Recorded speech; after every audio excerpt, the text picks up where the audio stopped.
Bill and I are in New York because we're hosting an event called Goalkeepers, and it's really to show what's the progress that's happened on these UN Sustainable Development Goals that were set in 2015, and to talk about the fact that the world has made incredible progress, but that progress is not at all inevitable. And that's what struck me from the Goalkeepers Progress Report this year. You focus specifically on global health and on eliminating poverty. And you all have been very optimistic, where a lot of people think things have not gotten better. You've pointed out along the way that things have gotten better. But the line that really struck with me was that progress is possible, but not inevitable. What did you see happen over the last year? Is there anything that caused you to think that, or made you think, okay, we've got to be really alert on this? Sure. Well, as you said, poverty has been cut in half as a world. Childhood deaths have been cut in half in the last 25 years. But we see this youth boom happening now in Africa. 60% of the population there is under the age of 25. And so if we invest in their health and their education, they'll lift up their economies. They have huge potential. They'll lift up the continent. But the converse could also happen. If we don't make those investments, you're going to see more HIV/AIDS. You're going to see more deaths than we've had before. So we need to keep our eye on the ball and make these investments as a world. What you all do at the foundation is huge work. It's important work. But I know that you also rely on government funding. If they're going to be making these massive goals, things like attacking malaria or trying to eradicate polio, those aren't things you can do by yourselves. Absolutely not. It's really important to know the role of philanthropy versus the role of government. We can take risks sometimes where a government can't. We can show what works. We can bring forward data. But then it's really government funding that has to really deal with huge numbers of vaccination or HIV, or investing in education. Quality education is a place the world really needs to focus. You know, we have seen a lot of governments more focused on trying to manage their own budgets and be concerned about these issues. Is that why you're concerned about this? Do you think that governments may step back from some of these initiatives? I think that as a world, we sometimes think, oh, I've taken care of that issue already. The fact that number of childhood deaths are down, or the fact that, okay, we've put all this funding into HIV/AIDS.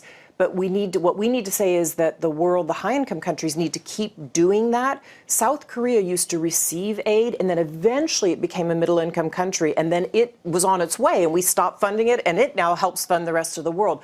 But until some of these African nations move from low to middle income, we have to make these investments and continue to call on their governments to make the right investments in health and education. Melinda, I saw an interview that you did recently, and you were asked if you had a magic wand, what it would be that you would kind of wave and wave away, or what you would do with that magic wand. And you had an interesting answer. You said you'd focus on reproductive health. Absolutely. Why?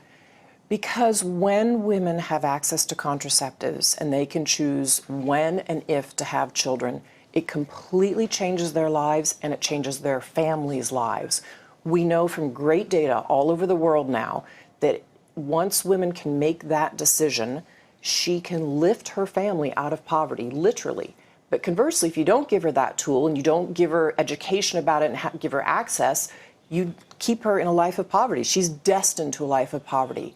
And so there are 214 million women asking us for the tools that we have here in the United States and in Europe, and we need to deliver them to them. You know, I thought a lot about that because the foundation has always kind of steered clear of anything controversial because you are doing so much, you've got big goals, you need to ask for help from governments to do that. What actually brought you on your own personal journey to get to that point, to where you thought that this is so important? What did you see along the way? I met women all over the world, and when I would sit down and talk to them in their homes, in their villages, in a township, and really listen to them. I would often be there to talk about childhood vaccines, and they'd answer my questions, but when I really gave them the chance to talk, they would say to me, what about that tool? What about that shot? They use a shot quite often in Africa for reproductive health. Why can't I get it? They were irate, and they would say, look, I have 5 children. It's not fair to my youngest child for me to have another one.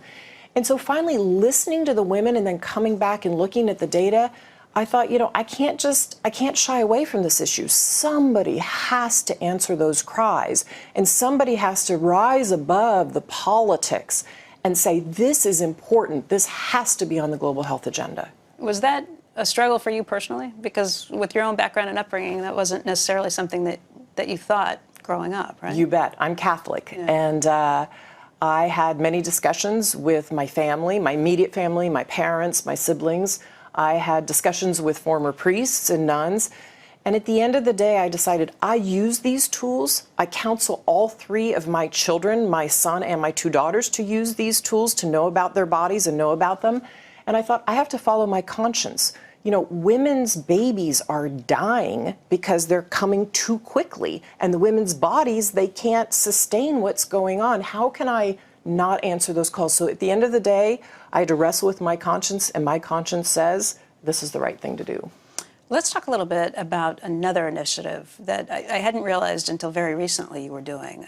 Pivotal Ventures is a venture capitalist, and you're involved in this. I didn't realize for the last several years you'd been looking to help fund companies that were alternatively led, maybe not led by white men who were out there. This is, again, something I didn't realize you were doing. How'd you get to this point?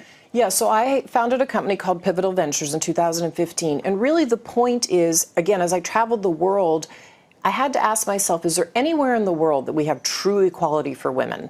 And the answer is no. We just don't, not even in the United States. And so there are some gaps in particular in the United States that I wanted to help fill, separate from the foundation. And so I formed Pivotal Ventures. And one of the places I focus that company on is women in tech. Women are so underrepresented in the technology sector in the United States, and yet tech is pervasive. It is changing our lives. And so women have to be able to have their great ideas come forward, not just have a seat at the table, but have their great ideas come forward to help change society. Why do you think it is that only about 2% of VC funding goes to companies that are headed by women? I think that industry became a boys' network very early. Less than 8% of partners at VC funds are women at the partner level. And I don't know about you, but I think that's more a symptom of the funders, not the founders. And so the fact that less than 2% of funding goes to women's companies, that's crazy. Or less than 1% goes to a woman of color. And so we have to change that. And so I'm investing in people like Aspect Ventures or Defy Capital or Female Founders Fund, where their funds absolutely expect a return. I expect a good return, but they over-index for women's businesses. You know, there's been so much talk about this in California. There's a proposed rule that would force companies to have a certain number of board members that are women. We talked about this with Sally Krawcheck recently, and she's not a fan of government legislation doing these things, but she said that someday I might be, because nothing else seems to be working. What's your thought on this? Do you have a larger thought, or is this just, I'm going to put my money where my mouth is? I'm putting my money where my mouth is right now, but I'm watching that, and I'm collecting data from around the world, and I'm looking at it, because there are places that sometimes quotas make sense for a time to get things going. For instance, one of the countries that has the most number of women parliamentarians is Rwanda. It's because President Kagame came in and said, we will have at least 40% of women parliamentarians. They're way over that now. And so some of the places in Europe are looking at quotas for a time. And I don't know if that's right for the United States, but I know we need to do something to accelerate women in business. So what have you found at Pivotal so far? What have your investments done? What has your research done you there? So one of my pieces of research also shows me that we need to create new pathways for women into technology. That first opening computer science class at college is too late. We need to work there. There are great universities changing that class to make it accessible to women, changing things in high school so that women want to go into tech. They see role models. They know they can do it. So I see that. I also see that we have a workforce today, a workplace, I should say today, that's not designed for families. And yet, if you interview most men and women around the United States, they have families. So we need to have a good paid family medical leave policy. So if you have an elderly parent that needs care, you have a young child, you go out for pregnancy, you can come back to your career. We're one of only 8 countries in the world that doesn't have a paid family leave policy. That's crazy.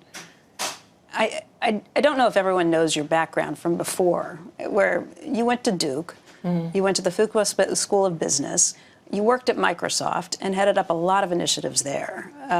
You've seen the corporate workplace. What was it, 1996 when you joined Microsoft? I joined actually in 1987. 1987. And I left in 96. Left in 96.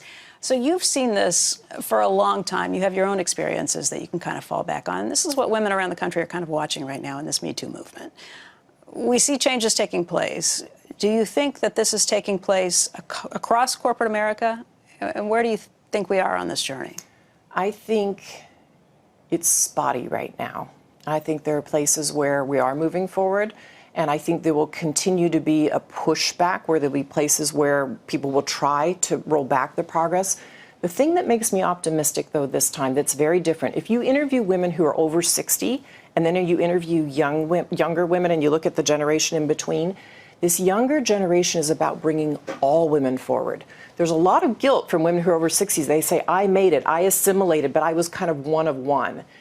And I think everybody sees that we need to get better across society, government, corporations, founding businesses. It can't be just in one industry. We can't accept that less than 14% of women have paid family medical leave. We just can't accept that anymore. And so I'm starting to see everyone speak out and say, this is not right. And when something goes wrong, you see a cacophony of voices coming in saying, no, let's keep moving forward. You know, medical leave isn't just for women, it's for men too. And you start to see men taking more advantage of that, and paternity leave too. Is that the pathway? It absolutely is the pathway. And we need to say to men, it's okay to go out and to take leave. Because one of the things is when a man takes a leave, he's more involved in raising the children. It's better for him and it's better for the kids. Women around the world do 7 years of unpaid labor that their husbands don't do. In the United States, women do 5 years of unpaid labor their husbands don't do. We do 90 minutes more a day. You know, make the school lunch, help with the homework, fix the breakfast, drive him to school. We need to look at that and recognize women are working today. They're in the workforce, but we have to redistribute the workload at home. And paid family medical leave for men and women helps with that. You're a mom not only of 2 daughters, but also of a son. How do you kind of look at them going out in the world, and what are your hopes?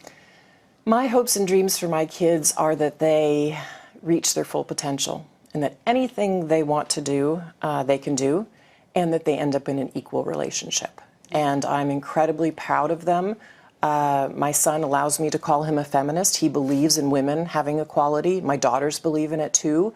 And I'm excited to see where they go in the world. Melinda, I want to thank you very much for your time. Melinda Gates, again, is the co-chair of the Bill and Melinda Gates Foundation.